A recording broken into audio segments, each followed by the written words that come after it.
불가능합니다. 한국은 끝났어요. 2023년 12월 실리콘밸리 한복판 인텔 본사 회의실에서 터져나온 조롱의 웃음소리가 지금도 생생합니다. 그로부터 단 1년 후 2025년 1월 그들의 얼굴이 일그러지는 걸 두 눈으로 목격했습니다. 한국 반도체 수출 70.2% 급증이라는 숫자 앞에서 말입니다. 영상 보시기 전 구독과 좋아요 부탁드립니다. 댓글로 삼성 화이팅이라고 남겨주세요. 그럼 시작하겠습니다. 저는 박현우, 대한민국 국적의 반도체 엔지니어입니다. 삼성전자에서 27년간 HBM 설계를 담당했습니다. 메모리 반도체 분야에서 163건의 국제 특허를 보유하고 있습니다. 그날 저는 미국 반도체 컨퍼런스에 초청받아 참석했습니다. 하지만 제 발표 차례는 끝까지 오지 않았습니다. 아니, 정확히는 의도적으로 건너뛰어졌습니다. 한국 반도체 이미 역사 속으로 사라졌지. 인텔의 수석 부사장 제임스 핸더슨이 말했습니다. 키 190cm의 거구, MIT 출신, 인텔 경력 32년의 거물이었습니다. 그의 눈빛엔 한국을 향한 경멸만이 가득했습니다. 2023년 반도체 수출 적자 기억하나? 마이너스 30%였어. 회의실 스크린에 한국의 수출 통계가 떴습니다. 2023년 참담했던 숫자들이 대형 화면을 가득 채웠습니다. 미국, 일본, 대만 엔지니어 50여 명이 비웃음을 터뜨렸습니다. 메모리 반도체는 이미 사양산업이야. TSMC 출신 대만 엔지니어 천웨이가 거들었습니다. 그는 파운드리야말로 미래라고 목소리를 높였습니다. 삼성, 이미 경쟁에서 탈락했다고 단정 지었습니다. 제 얼굴이 화끈거렸습니다. 주먹이 저절로 쥐어졌습니다. 하지만 저는 입을 열지 않았습니다. 왜냐하면 저는 알고 있었으니까요. 2024년, 아니 2025년 1월에 무슨 일이 벌어질지를요. AI 시대엔 HBM이 필요 없어. 우린 다른 솔루션을 개발 중이야. 엔비디아 출신 미국 엔지니어 마크 스티븐스가 말했습니다. 그는 자신만만한 표정으로 새로운 메모리 구조를 설명했습니다. HBM3이 그딴 건 곧 구식이 될 거라고 장담했습니다. 회의실 분위기는 완전히 한국 조롱 잔치였습니다. 일본 엔지니어들은 한국이 반도체 소재를 일본에 의존한다고 비웃었습니다. 중국 엔지니어들은 곧 자국 생산으로 한국을 추월한다고 호언장담했습니다. 박 박사, 한국은 이제 끝난 거 아닌가요? 독일 엔지니어 한스가 저에게 물었습니다. 그의 목소리엔 동정이 아닌 조롱이 섞여 있었습니다. 마치 패배자를 바라보는 승자의 여유로움이었습니다. 저는 그저 미소만 지었습니다. 두고 보시죠. 단 5글자만 남겼습니다. 회의가 끝나고 복도에서였습니다. 제임스 핸더슨이 제 어깨를 툭 쳤습니다. 박, 자네 이제 미국 회사로 이직 생각 없나? 삼성은 곧 망할 텐데. 그의 손이 제 어깨에 닿는 순간 저는 등줄기를 타고 흐르는 묘한 전율을 느꼈습니다. 분노가 아니었습니다. 확신이었습니다. 곧 이 오만한 자들이 무릎 꿇을 날이 온다는 확신. 한국 반도체가 다시 세계를 제패할 날이 온다는 확신. 그날이 생각보다 훨씬 빨리 올 거라는 확신이었습니다. 2024년 3월 상황이 바뀌기 시작했습니다. ChatGPT-5가 공개되면서 AI 수요가 폭발적으로 증가했습니다. HBM3이 없이는 차세대 AI를 구동할 수 없다는 게 명백해졌습니다. 엔비디아가 가장 먼저 무릎을 꿇었습니다. 젠슨 황 CEO가 직접 삼성전자 평택 공장을 방문했습니다. HBM3이 12단 제품 전량 공급 계약을 요청했습니다. 5월엔 AMD가, 6월엔 구글이, 7월엔 아마존이 줄을 섰습니다. 모두가 한국산 HBM을 원했습니다. 다른 대체제는 없었습니다. SK하이닉스 HBM3이 16단 양산 성공 소식이 터졌습니다. 세계 최초, 세계 유일, 세계 최고 성능이었습니다. 경쟁사들은 2026년에나 가능할 기술이었습니다.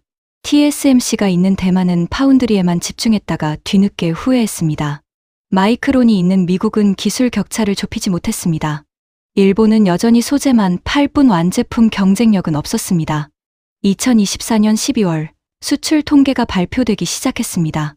한국 반도체 수출이 매달 두 자릿수 성장을 기록했습니다. 11월엔 40%, 12월엔 55% 급증했습니다.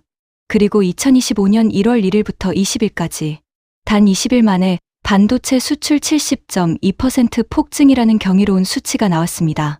전체 수출에서 반도체가 차지하는 비중이 29.5%까지 치솟았습니다. 제 이메일함이 터져나갔습니다. 1년 전 저를 조롱했던 그 엔지니어들에게서 온 메일들이었습니다. 박 박사님, 협업 가능할까요? 기술 자문을 구하고 싶습니다. 제임스 핸더슨에게서도 메일이 왔습니다. 박, 그때 내 말은 농담이었네. 한국 기술력을 인정하네. 1년 전 그 오만함은 온데간데 없었습니다. 마크 스티븐스는 링크드인에 저를 팔로우하며 메시지를 보냈습니다. HBM 기술에 대해 배우고 싶습니다. 대체 솔루션 개발은 어떻게 됐냐고 묻고 싶었지만 참았습니다. 천회의는 아예 한국 방문 일정을 잡았습니다. TSMC가 삼성과 합작 가능성을 타진하고 있다는 소문도 들렸습니다. 파운드리만으론 AI 시대를 주도할 수 없다는 걸 깨달은 겁니다. 2025년 1월 21일 오늘 관세청이 발표한 수치를 보는 순간 전율이 흘렀습니다. 1월 1일부터 20일까지 수출액 364억 달러, 전년 대비 14.9% 증가, 그중 반도체가 70.2% 급증하며 전체를 견인했습니다. 미국 수출 19.3% 증가, 중국 수출 30.2% 폭증, 베트남 25.3% 급등. 전 세계가 한국 반도체를 원하고 있었습니다. 1년 전 그 회의실이 떠올랐습니다. 저를 비웃던 50여 명의 얼굴들이 선명하게 그려졌습니다. 한국은 끝났다고 조롱하던 그 목소리들이 들렸습니다. 이제 그들은 압니다. 한국 반도체는 끝난 게 아니라 새로운 시작이었다는 것을.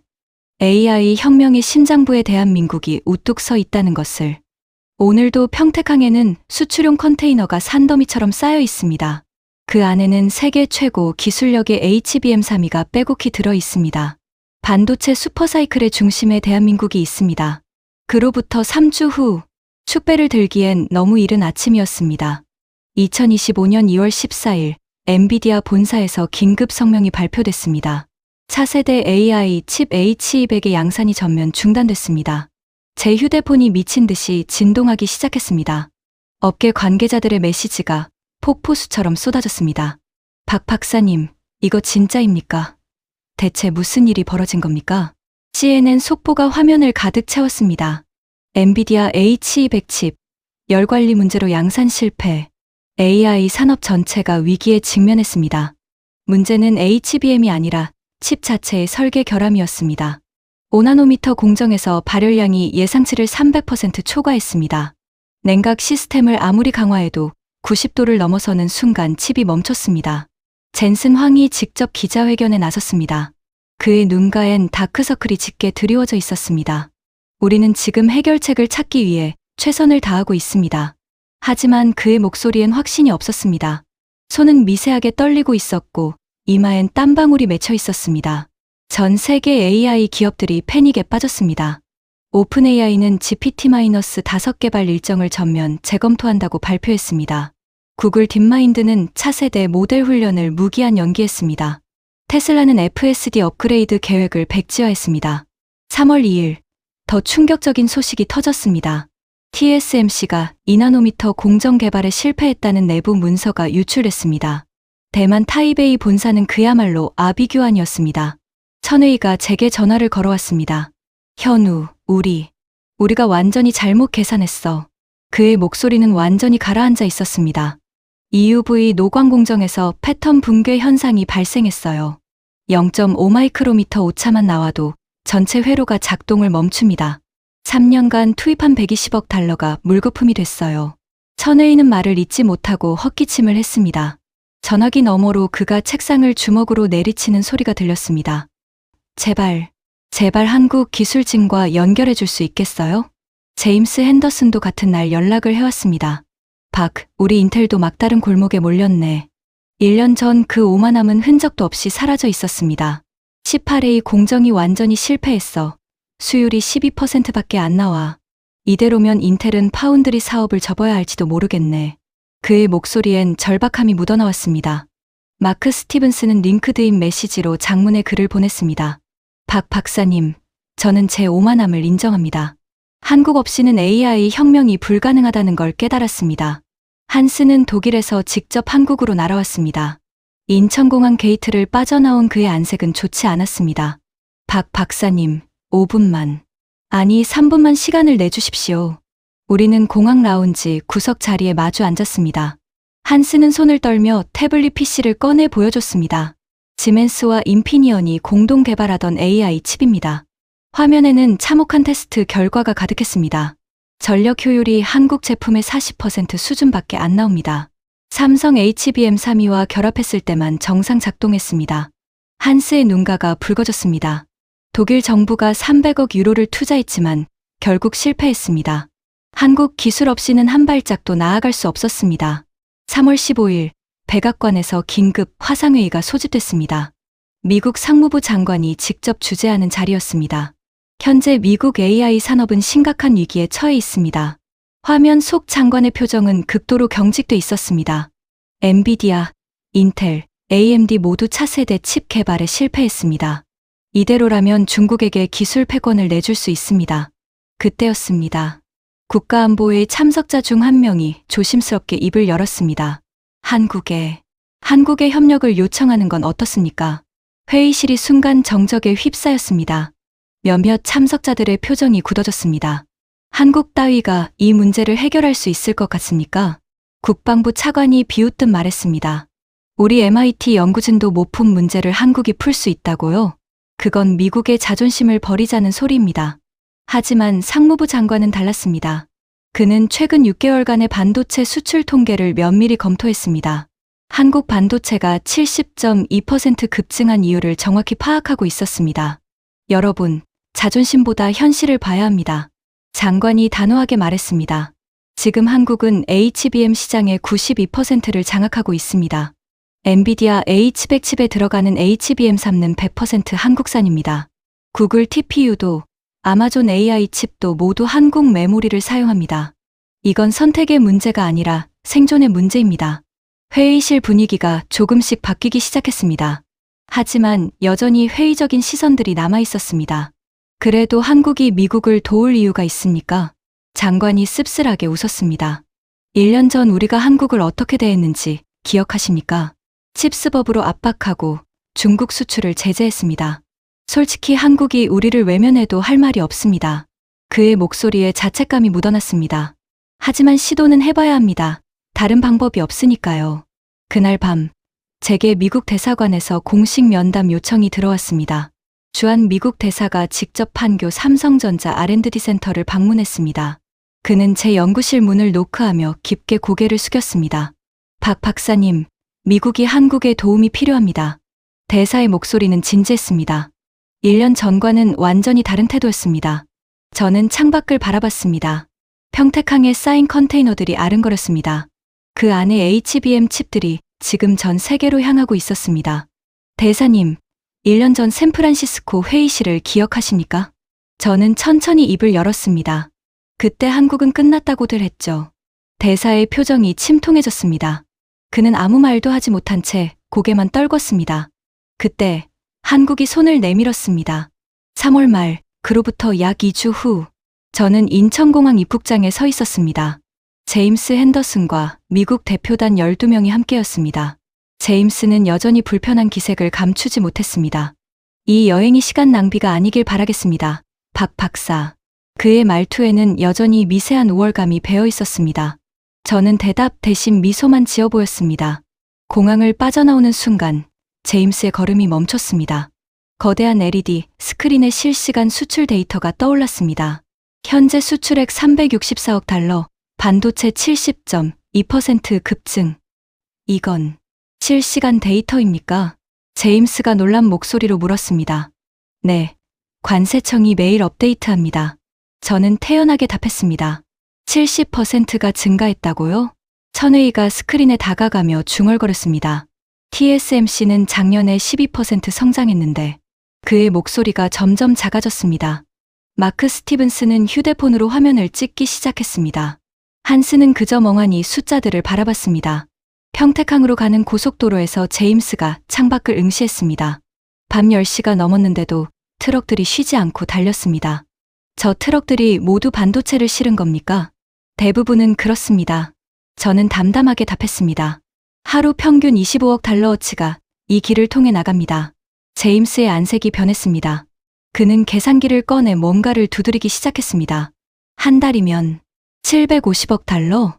정확히는 700억에서 800억 사이입니다. 저는 그의 계산을 정정해줬습니다. 올해는 1조 달러를 넘길 것으로 예상됩니다. 차 안이 갑자기 조용해졌습니다. 천웨이가 창밖에 트럭 행렬을 세기 시작했습니다. 1분에 23대가 지나갔습니다. 평택항에 도착했을 때는 자정이 넘어 있었습니다. 하지만 항구는 나처럼 밝았습니다. 크레인 47대가 동시에 움직이고 있었습니다. 저런. 마크가 무의식적으로 감탄사를 뱉었습니다. 저 속도로 24시간 돌아갑니까? 365일 쉬지 않습니다. 항만 관계자가 자랑스럽게 말했습니다. 평균 처리 시간은 컨테이너당 47초입니다. 제임스가 손목시계를 보며 실제로 측정하기 시작했습니다.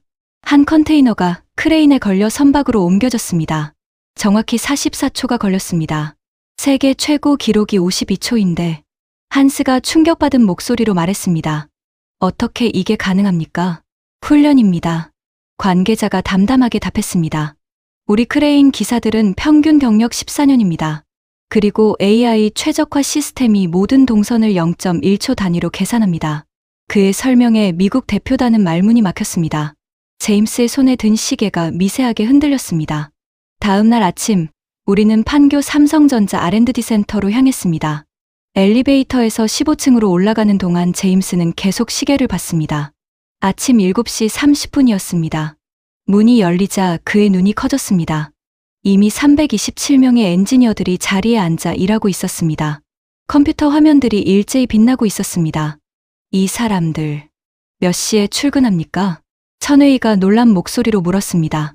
보통 6시 반에서 7시 사이입니다. 저는 자연스럽게 대답했습니다. 마감이 있는 팀은 5시에 오기도 합니다. 제임스의 얼굴이 굳어졌습니다. 우리는 HBM3이 설계실로 들어갔습니다. 27인치 모니터 8개가 한 책상에 배치되어 있었습니다. 한 엔지니어가 마이크로미터 단위 회로를 설계하고 있었습니다. 저분은 김태영 수석연구원입니다. 저는 소개했습니다. HBM3 22단 적층 기술의 핵심 개발자입니다. 제임스가 화면에 다가갔습니다. 회로도의 정밀함에 그의 입이 벌어졌습니다. 이 공차는 3마이크로미터, 2.7마이크로미터입니다. 김 연구원이 정정했습니다. 엔비디아 B200 칩에 들어갈 사양입니다. 마크 스티븐스의 안색이 변했습니다. 그는 엔비디아 출신이었습니다. B200 사양을 어떻게? 젠슨 황 CEO가 직접 요청했습니다. 저는 차분하게 설명했습니다. 3개월 전에 이미 샘플을 납품했습니다. 천웨이가 휴대폰을 꺼냈습니다. 손을 떨며 TSMC 본사에 메시지를 보냈습니다. 그의 이마에 땀이 맺혔습니다. 점심시간에는 뭘 합니까? 제임스가 긴장한 목소리로 물었습니다. 저는 시계를 봤습니다. 12시 정각이었습니다. 따라오시죠. 우리는 구내 식당으로 향했습니다. 엔지니어들이 식판을 들고 줄을 섰습니다. 제임스가 놀란 표정으로 주변을 둘러봤습니다. 모두들 식사를 하면서도 업무 이야기를 나눴습니다. 테이블마다 노트북이 펼쳐져 있었습니다. 점심시간도 일합니까? 한스가 믿기지 않는다는 표정으로 물었습니다. 아이디어는 언제 떠오를지 모르니까요. 한 엔지니어가 웃으며 답했습니다. 그리고 이 시간이 가장 창의적인 논의가 나옵니다. 제임스의 손에 든 포크가 멈췄습니다. 오후 3시, 우리는 클린룸에 들어갔습니다. 방진복을 입는 데만 15분이 걸렸습니다. 제임스는 계속 불편한 표정을 지었습니다. 문이 열리자 그의 걸음이 멈췄습니다. 축구장 3개 크기의 공간에 장비들이 빼곡했습니다. 로봇 827개가 동시에 움직이고 있었습니다. 이건 완전 자동화입니까? 천웨이가 충격받은 목소리로 물었습니다. 85% 자동화입니다. 저는 대답했습니다. 나머지 15%는 인간의 판단이 필요한 공정입니다. 제임스가 로봇 팔의 움직임을 관찰했습니다. 정확히 1.3초마다 한 장의 웨이퍼가 처리됐습니다. 그는 스톱워치로 10분간 측정했습니다. 오차는 0.08초였습니다.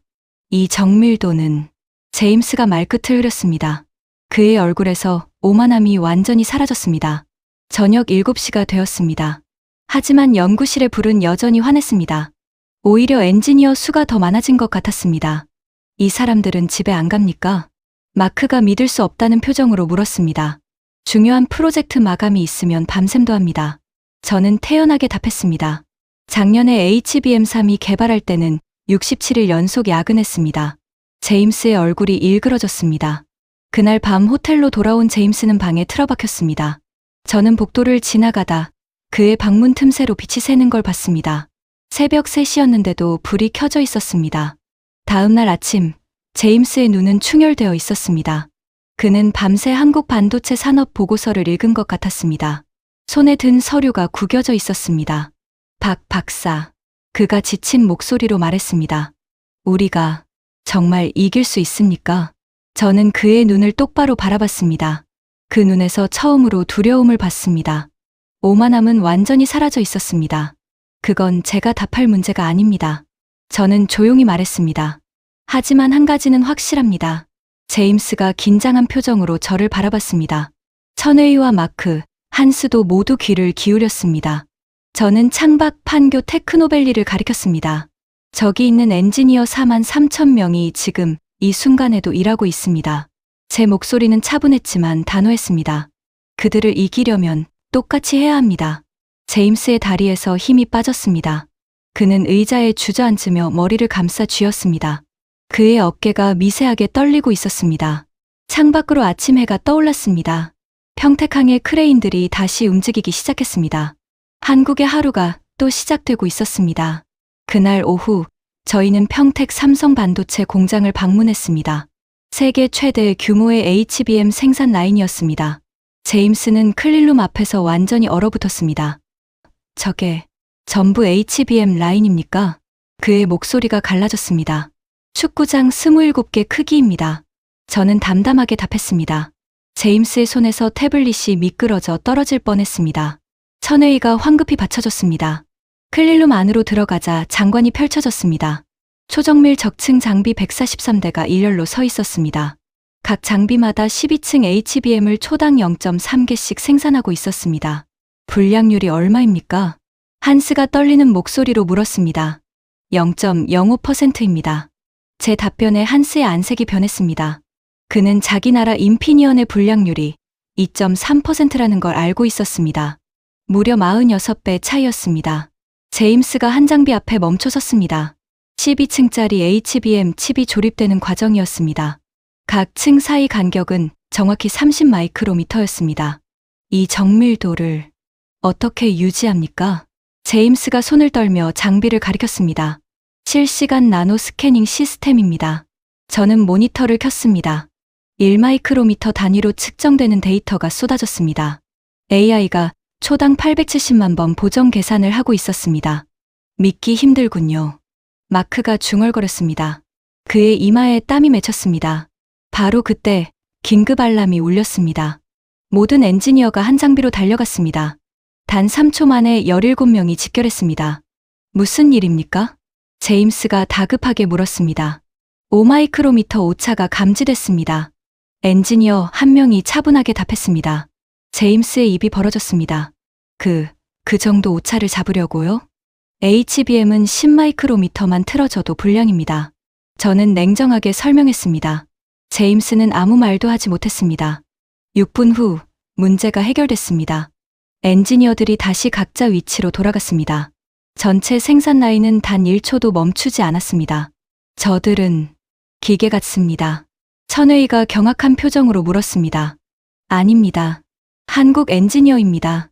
제 답변에 천웨이가 말없이 고개를 떨궜습니다.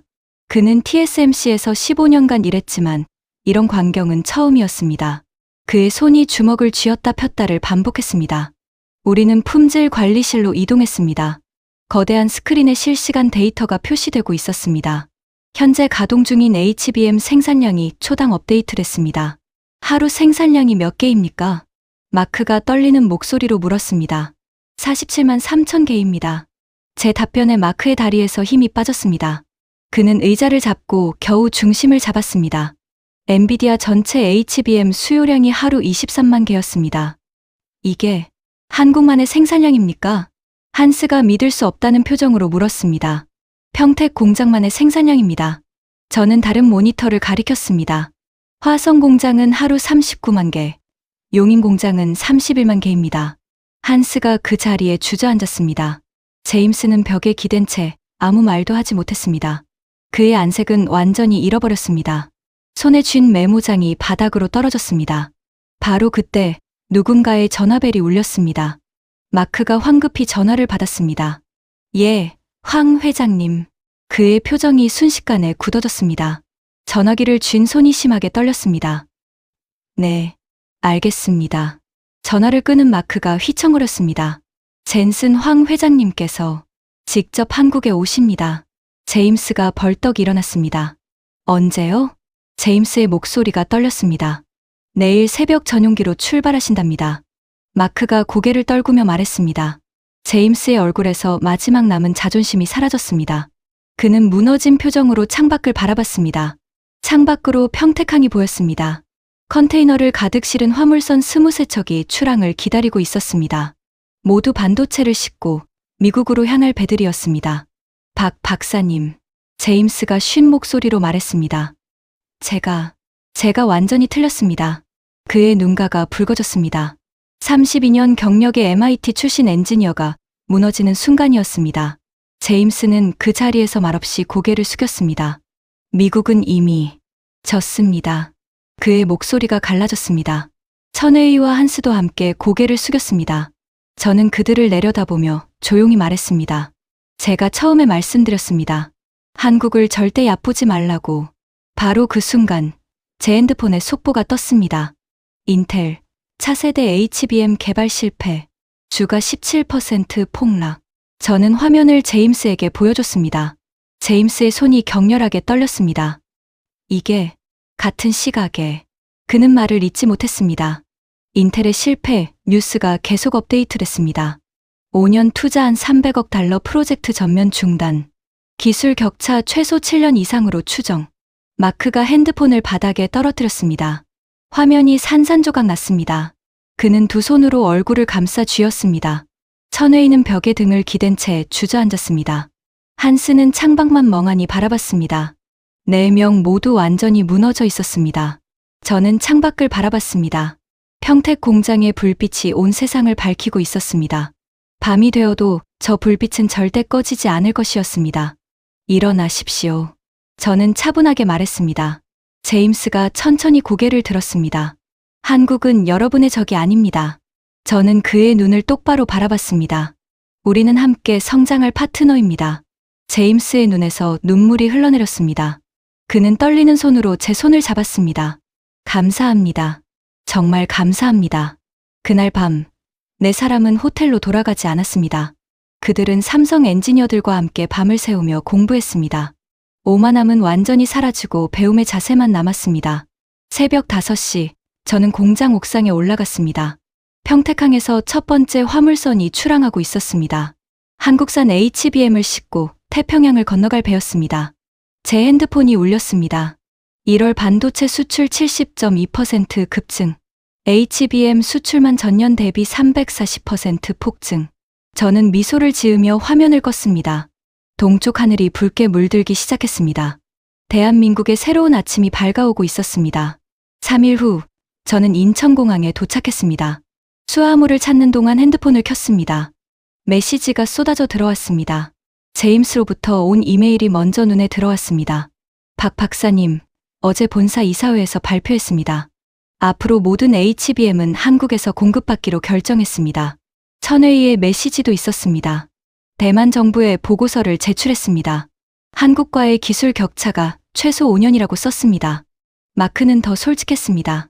우리는 한국 없이는 아무것도 할 수 없습니다. 이제야 그 사실을 인정합니다. 택시를 타고 본사로 향했습니다. 서울 시내 곳곳에 광고판이 보였습니다. 대한민국 반도체 세계 1위 탈환. 이사회 회의실에 들어서자 박수가 터져 나왔습니다. 이재용 회장님이 직접 자리에서 일어나셨습니다. 박 상무님, 수고 많으셨습니다. 저는 준비한 보고서를 펼쳤습니다. 120페이지 분량의 종합 분석 자료였습니다. 1월 수출 실적부터 말씀드리겠습니다. 프로젝터에 그래프가 떴습니다. 반도체 수출 70.2% 증가라는 숫자가 화면을 채웠습니다. 회의실이 조용해졌습니다. HBM만 따로 보면 더 놀랍습니다. 저는 다음 슬라이드로 넘겼습니다. 전년 대비 340% 증가했습니다. 한 이사가 손을 들었습니다. 경쟁사들의 반응은 어땠습니까? 저는 잠시 멈칫했다가 대답했습니다. 마이크론은 생산 라인 3개를 추가로 중단했습니다. SK하이닉스와의 격차를 인정한 겁니다. 인텔은 300억 달러 프로젝트를 포기했습니다. 회의실이 술렁거렸습니다. 누군가 작게 탄성을 질렀습니다. 저는 계속 이어갔습니다. 미국 엔지니어들이 평택 공장을 견학했습니다. 그들의 반응을 직접 목격했습니다. 오만함이 경외심으로 바뀌는 순간을 봤습니다. 이재용 회장님이 앞으로 몸을 기울이셨습니다. 구체적으로 어떤 반응이었습니까? 저는 깊게 숨을 들이쉬었습니다. 제임스 핸더슨이라는 엔지니어가 있었습니다. 인텔에서 32년 근무한 베테랑입니다. 그는 우리 수율 99.95%를 보고 말을 잃었습니다. 회의실이 완전히 조용해졌습니다. 저는 그날의 장면을 떠올렸습니다. 제임스의 떨리는 목소리가 귓가에 생생했습니다. TSMC 출신 엔지니어도 함께 왔었습니다. 천웨이라는 사람이었습니다. 그는 우리 12단 적층 기술을 보고 말을 잃었습니다. CFO가 질문했습니다. 향후 전망은 어떻습니까? 저는 마지막 슬라이드를 띄웠습니다. AI 시장이 폭발적으로 성장하고 있습니다. 2026년 글로벌 AI 반도체 시장은 2,400억 달러입니다. 그중 HBM이 차지하는 비중이 38%입니다. 숫자들이 화면을 채웠습니다. 912억 달러라는 천문학적 숫자였습니다. 저는 포인터로 그래프를 가리켰습니다. 우리가 이 시장의 73%를 장악하고 있습니다. SK하이닉스까지 합치면 93%입니다. 사실상 독점입니다. 한 이사가 조심스럽게 물었습니다. 중국의 추격은 어떻습니까? 저는 고개를 저었습니다. YMTC가 5년째 8단에서 멈춰 있습니다. 우리는 이미 16단 양산을 준비 중입니다. 격차는 줄어들지 않고 벌어지고 있습니다. 이재용 회장님이 빙그레 웃으셨습니다. 좋은 소식이군요. 저는 보고서를 덮었습니다. 회의가 끝나고 저는 한강이 보이는 창가로 갔습니다. 여의도 빌딩숲 사이로 해가 지고 있었습니다. 핸드폰이 또 울렸습니다. 젠슨 황의 메시지였습니다. 다음 주 실리콘밸리에서 강연 부탁드립니다. 주제는 한국 반도체의 미래입니다. 일주일 후 저는 샌프란시스코에 있었습니다. 스탠퍼드 대학교 강당이 만석이었습니다. 2,000명의 청중이 저를 기다리고 있었습니다. 무대에 오르자 조명이 켜졌습니다. 첫 슬라이드에는 태극기가 떠올랐습니다. 저는 마이크를 잡고 입을 열었습니다. 여러분, 질문 하나 드리겠습니다. 반도체의 미래는 어디에 있습니까? 청중이 숨을 죽였습니다. 실리콘밸리라고 생각하십니까? 아니면 대만이라고 생각하십니까? 저는 천천히 고개를 저었습니다. 반도체의 미래는 대한민국에 있습니다. 제 목소리가 강당 전체에 울려 퍼졌습니다.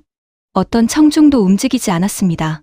1월, 한국 반도체 수출이 70% 증가했습니다. 이것은 단순한 숫자가 아닙니다. 이것은 패권의 이동입니다. 화면에 평택 공장 사진이 떴습니다. 밤하늘을 밝히는 불빛이 장관이었습니다. 청중 사이에서 탄성이 터져 나왔습니다. 저 공장에서 매일 기적이 일어납니다.